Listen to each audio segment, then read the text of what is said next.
Hello, hello, hello! The video you are about to feast your eyeballs on most likely has some vile verbiage, explicit content, and adult-only material. If you're going to be a little baby, go back to bed. If you're a full-grown asshole, proceed with caution.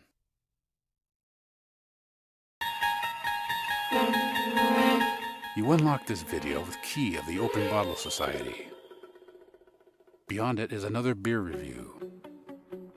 A review of malt. A review of hops. A review of yeast. You're moving into a land of both ales and lagers, of Seamus's Piggly Squirts. You've just crossed over into the OBS beer review.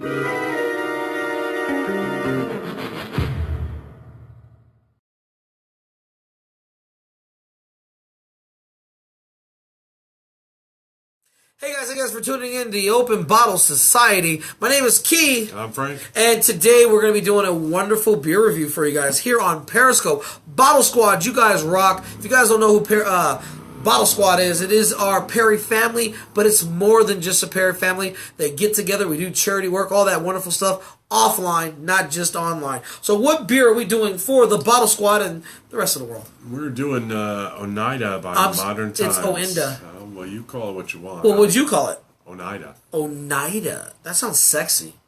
It's an Indian tribe, actually. It's an Indian tribe. It's a sexy Indian tribe. And what's the ABV? 5.8. 5.8. Now, for those that don't understand what he's talking about, 5.8% alcohol by volume. I'm just doing that just because it is. You know what?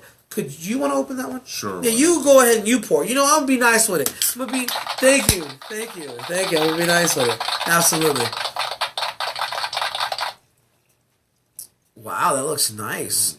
And it's a hoppy saison or a hoppy... Now, let me get you. Oh, why, thank you. You can get me all you want. Kind of gross. Alright, guys. Alright, so right now we're going to talk about the aesthetics of the beer. As you guys can see for a saison, alright, you guys can see my face in there. It's uber filtered. It's straw, blonde. The lacing is okay. Actually, it's some good lacing. See that lace? That's good lacing. Usually that's an indication of some good ingredients, right? Because it's hugging and it's like, I'm sorry. Here you guys go if you guys don't know. Alright, sorry guys. I'm having a good time. Alright, so anything else you want to talk about the aesthetics of it? It's beautiful. I think you're hitting it. It's crystal clear. Really golden. It looks almost like a Chardonnay. Yeah, lacing is crazy. And the legs on it are really fucking good too. Yeah. And again, legs are the indication of how much alcohol is present, that's predominant in it. And most of the times, legs, if it's more water in it, the legs don't even last that long. But the thicker the legs are, or the residue on the glass, the more alcohol is actually in it, whether it's high ABV or not. It's just the predominantness of the beer. Alright, so here we go. Cheers to the smell. Wow. You go first. It smells like an IPA. It does smell like an IPA. But it's not an IPA, though. That's weird. It's a pale ale. A hoppy, sessionable pale ale. Yeah, it smells like an IPA, guys. Fruity and piney. Yeah, it smells like a beginner's IPA, believe it or not. It's like everybody could do this particular beer. It's the Cascade hops. That's where that fruitiness comes from. Guys, two things I've learned. Cascade hops always put like a tropical spin on the fragrance. And Citron hops puts the citrus involved in it. More lemon, lime, and orange is what I usually get from those. But yeah, he's looking at it, it's Cascade hops. That's crazy. That's crazy. Anything else you get out the fragrance? Other than it smells refreshing, low ABV, it's very floral, it's got a botanical scent to it, at the same time tropical. Yeah, that's... Alright, fair I think enough. you pretty much hit it. Cheers to the taste.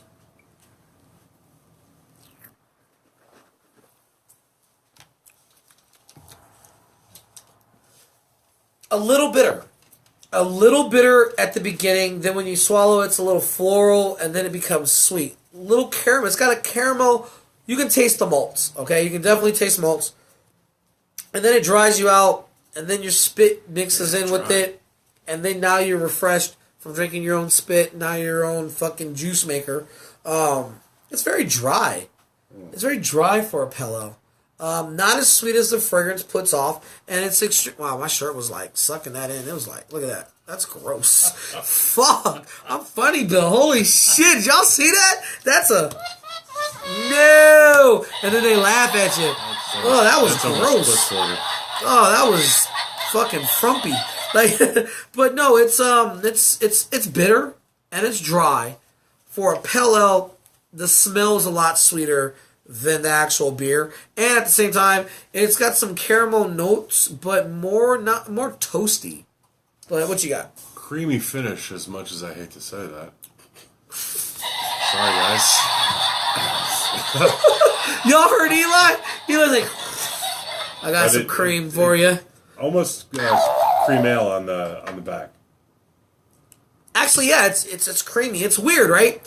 When you associate beers that have a creamy finish, they're usually thirst quenching, they're refreshing, they're very liquefying. But this is dry and it's creamy, so it has that nice. How do we say it? Like almost like a milk stout texture. A little bit of that lactose fluffiness, or beers that have nitro in it, that light, fluffy.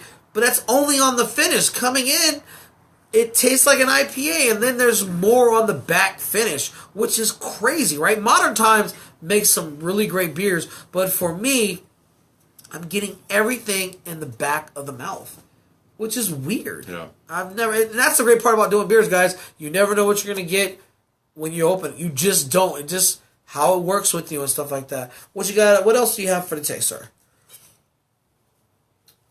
Again, a little baffled because I think you hit it right. The flavor profile is not mixing or not matching the nose, because the nose comes across pretty IPA, but the finish is definitely more cream ale. Right. So maybe it's a hybrid. Maybe that's what they intended. It seems to me like this is a great experiment gone right. Now, don't get me wrong. I like bitters. I like all sorts of beers. And I'm telling you guys, this is a very unique, complex beer. The more I keep drinking it, the sweeter it becomes. So this is a layering beer, which means it's going to wash out what's going on. There's a little remnants. It's going to build upon that. And the next thing you know, by the time you're done with this, you'll be like, what beer was I having? It's a little, it's not weird in a bad way. It's weird in a good way. All right, cheers to the grade, my good sir.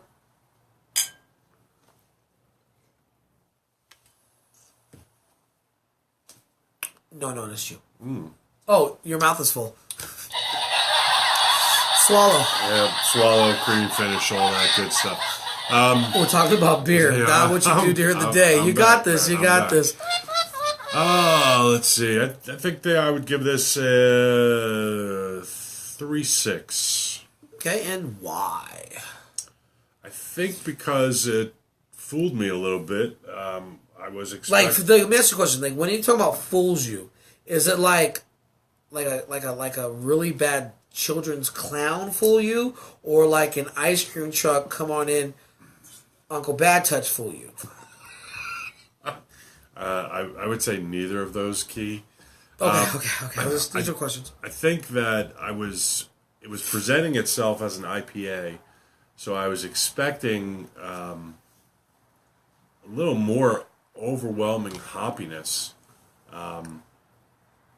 Would you say that this particular beer is like the tranny of all beers? Like, you're like, wow, and then all of a sudden...